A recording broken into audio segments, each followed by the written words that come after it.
नमस्कार विद्यार्थियों, आप देख रहे हैं द स्कोर स्लॉट, जहां तैयारी होती है पूरे कॉन्फिडेंस और कॉन्सेप्ट के साथ। आज हम पढ़ने वाले हैं अंतःस्रावी तंत्र, यानी वो तंत्र जो हमारे शरीर की growth, metabolism, sugar level, stress और प्रजनन तक सब कुछ कंट्रोल करता है।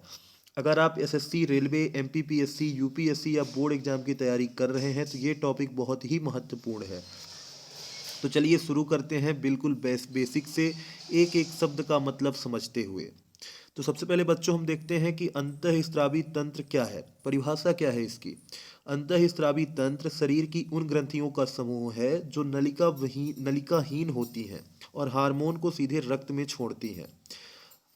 अंतः पहले देखेंगे कि अंतः का मतलब क्या होता है। तो अंतः का मतलब दोस्तों अंदर होता है। स्त्राव का मतलब होता है छोड़ना। तंत्र का मतलब होता है व्यवस्था। और ग्रंथि का मतलब होता है हार्मोन बनाने वाला अंग। नलिकाहीन का मतलब होता है जिनमें कोई पाइप नहीं होती। हार्मोन का मतलब होता है रासायनिक संदेश वाहक। तो बच्चों, हार्मोन हमारे शरीर के मैसेज भेजने वाले केमिकल हैं।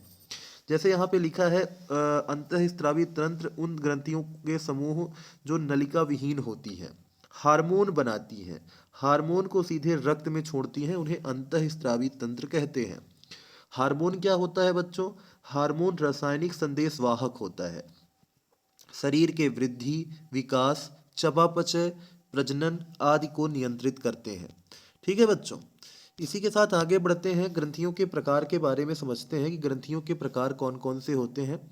तो ग्रंथि तीन प्रकार की होती है दोस्तों: अंतःस्रावी ग्रंथि, बहिस्रावी ग्रंथि और मिश्रित ग्रंथि।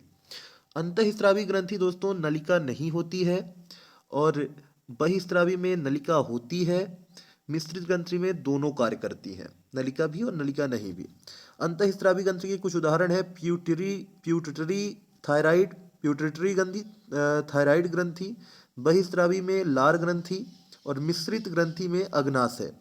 ठीक है दोस्तों, अंतःस्रावी में रक्त में हार्मोन होता है, बहिस्रावी में नलिका द्वारा जैसे लार ग्रंथि होती है, और मिश्रित दोनों काम करती है अग्नाशय में।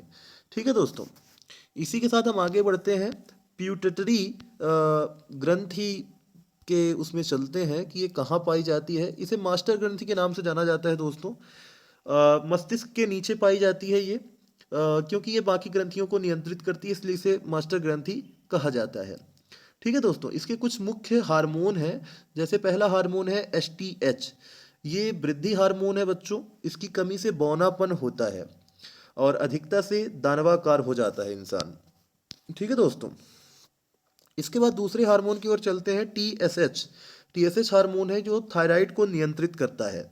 इसके बाद है एसीटीएच जो एड्रिनल ग्रंथि को नियंत्रित करता है। ठीक है दोस्तों, और इसके बाद चलते हैं एफएसएच और एलएच में। ये प्रजनन क्रिया में सहायक है। एफएसएच अंडाशय वृषण को नियंत्रित करता है दोस्तों, और एडीएच शरीर में जल संतुलन बनाए रखता है। याद रखिए, pituitary equal to control room. Pituitary ग्रंथि का पूरा काम है कंट्रोल करना दोस्तों। ठीक है, इसके बाद आगे बढ़ते हैं थायराइड ग्रंथि की ओर। थायराइड ग्रंथि कहाँ पाई जाती है दोस्तों? थायराइड ग्रंथि गले में पाई जाती है। इसका प्रमुख हार्मोन है थायरॉक्सिन।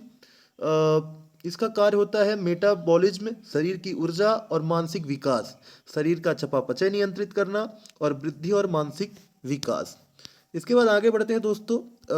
इस थायराइड ग्रंथि के से रोग कौन कौन से होते हैं दोस्तों? तो गंडमाला, ग्वाइटर जो कि आयोडीन की कमी से होता है।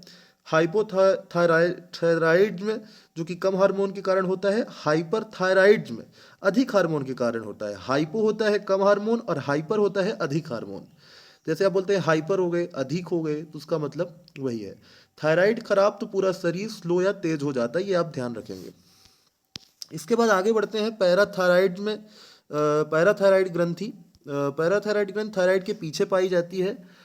हार्मोन पैराथार्मोन सबसे ज़्यादा महत्वपूर्ण इसमें हार्मोन पाया जाता है, शरीर में कैल्शियम संतुलन करते हैं। ठीक है, इसके बाद चलते हैं अग्नाशय ग्रंथि की ओर। ये पहली मिश्रित ग्रंथि है दोस्तों।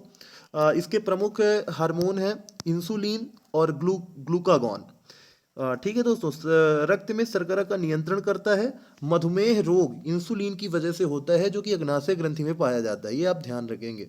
इंसुलिन नहीं तो शुगर बढ़ेगी और डायबिटीज होगा। ठीक है दोस्तों, अब चलते हैं अधिवृक्क ग्रंथि एड्रेनल, गुर्दों के ऊपर ये पाई जाती है। एड्रानोलिन हार्मोन जो है ये आपातकालीन या करो या मरो हार्मोन के नाम से जाना जाता है, परीक्षा में कई बार पूछा गया है दोस्तों।